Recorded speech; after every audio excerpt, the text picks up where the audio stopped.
Isaiah chapters 13 through 15. The burden of Babylon which Isaiah the son of Amoz did see. Set ye up an ensign upon the bare mountain, lift up the voice unto them, wave the hand that they may go unto the gates of the nobles. I have commanded my consecrated ones, yea, I have called my mighty men for mine anger, even my proudly exulting ones. The noise of a multitude in the mountains as of a great people, the noise of a tumult of the kingdoms of the nations gathered together. Jehovah of hosts is mustering the host for the battle. They come from a far country, from the uttermost part of heaven, even Jehovah and the weapons of his indignation to destroy the whole land. Wail ye, for the day of Jehovah is at hand, as destruction from the Almighty shall it come. Therefore shall all hands be feeble, and every heart of man shall melt. And they shall be dismayed, pangs and sorrow shall take hold of them. They shall be in pain as a woman in travail. They shall look in amazement, one at another. Their faces shall be faces of flame. Behold, the day of Jehovah cometh, cruel, with wrath and fierce anger, to make the land a desolation, and to destroy the sinners thereof out of it. For the stars of heaven and the constellations thereof shall not give their light. The sun shall be darkened in its going forth, and the moon shall not cause its light to shine. And I will punish the world for their evil, and the wicked for their iniquity. And I will cause the arrogancy of the proud to cease, and will lay low the haughtiness of the terrible. I will make a man more rare than fine gold, even a man than the pure gold of Ophir. Therefore I will make the heavens tremble, and the earth shall be shaken out of its place in the wrath of Jehovah of hosts, and in the day of his fierce anger.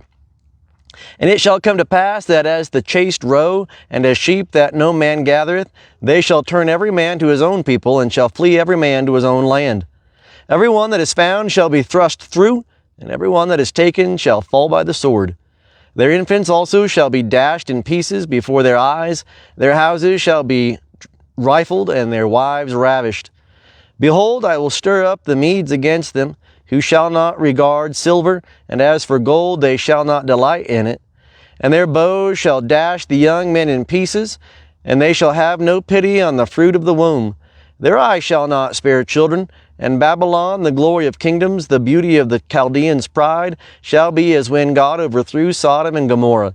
It shall never be inhabited, neither shall it be dwelt in from generation to generation. Neither shall the Arabian pitch tent there, neither shall shepherds make their flocks to lie down there. But wild beasts of the desert shall lie there, and their houses shall be full of doleful creatures. And ostriches shall dwell there, and wild goats shall dance there, and wolves shall cry in their castles, and jackals in the pleasant palaces. And her time is near to come, and her days shall not be prolonged.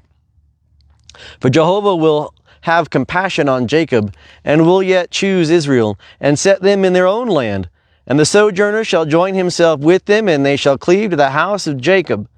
And the people shall take them, and bring them to their place, and the house of Israel shall possess them in the land of Jehovah, for servants and for handmaids, and they shall take them captive, whose captives they were, and they shall rule over their oppressors.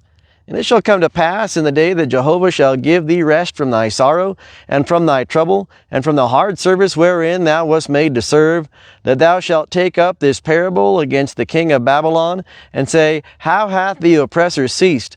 The golden city ceased.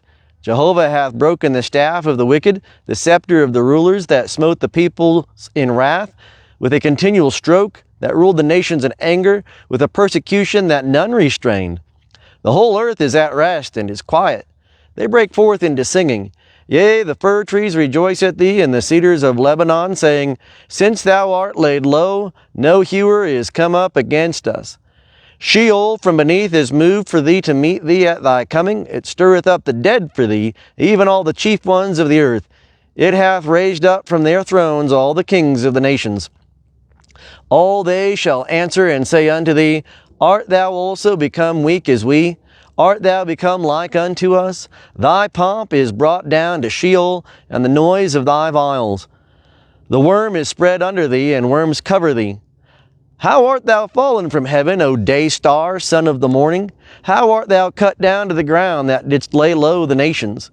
and that thou sayest in thy heart, I will ascend into heaven, I will exalt my throne above the stars of God, and I will sit upon the mount of congregation in the uttermost parts of the north. I will ascend above the heights of the clouds, I will make myself like the Most High, yet thou shalt be brought down to Sheol, to the uttermost parts of the pit. They that see thee shall gaze at thee, they shall consider thee, saying, Is this the man that made the earth to tremble, that did shake kingdoms, that made the world as a wilderness, and overthrew the cities thereof, that let not loose his prisoners to their home? All the kings of the nations, all of them sleep in glory, every one in his own house. But thou art cast forth away from thy sepulchre like an abominable branch clothed with the slain, that are thrust through with the sword, that go down to the stones of the pit as a dead body trodden under foot. Thou shalt not be joined with them in burial, because thou hast destroyed thy land, thou hast slain thy people, the seed of evildoers shall not be named forever. Prepare ye slaughter for his children, for the iniquity of their fathers, that they rise not up, and possess the earth, and fill the face of the world with cities.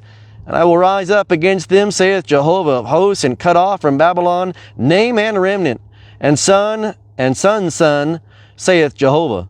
I will also make it a possession for the porcupine and pools of water, and I will sweep it with the besom of destruction, saith Jehovah of hosts.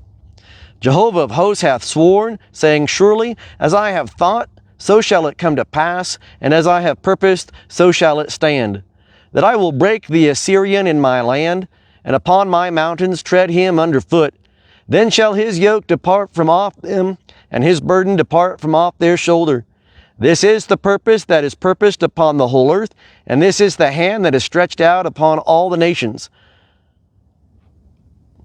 For Jehovah of hosts hath purposed, and who shall annul it? And his hand is stretched out, and who shall turn it back? In the year that King Ahaz died was this burden. Rejoice not, O Philistia, all of thee, because the rod that smote thee is broken. For out of the serpent's root shall come forth an adder, and his fruit shall be a fiery flying serpent. And the firstborn of the poor shall feed, and the needy shall lie down in safety, and I will kill thy root with famine, and thy remnant shall be slain. Howl, O gate, cry, O city, thou art melted away. O Philistia, all of thee, for there cometh a smoke out of the north, and there is no straggler in his ranks. What then shall one answer the messengers of the nation? That Jehovah hath founded Zion, and in her shall the afflicted of his people take refuge. The burden of Moab. For in a night Ar of Moab is laid waste, and brought to naught. For in a night Kir of Moab is laid waste, and brought to naught. They are gone up to Baeth and to Dibon, to the high places to weep. Moab waileth over Nebo and over Medeba. On all their heads is baldness, every beard is cut off. In their streets they gird themselves with sackcloth. On their housetops and in their broad places every one waileth, weeping abundantly. And Heshbon crieth out, and Elealeh, their voice is heard even unto Jahaz. Therefore the armed men of Moab cry aloud, his soul trembleth within him. My heart crieth out for Moab, her nobles flee unto Zoar, to Eglath Shelishiah. For by the ascent of Luhith, his weeping they go up. For in the way of Horonaim they raise up a cry of destruction. For the waters of Nimrim shall be desolate. For the grass is withered away, the tender grass faileth, there is no green thing. Therefore the abundance they have gotten, and that which they have laid up, shall they carry away over the brook of the willows. For the cry is gone around about the borders of Moab, the wailing thereof unto Eglaim, and the wailing thereof unto Beeralim. For the waters of Dimon are full of blood, for I will bring yet more upon Dimon, and a lion upon them of Moab that escape, and upon the remnant of the land.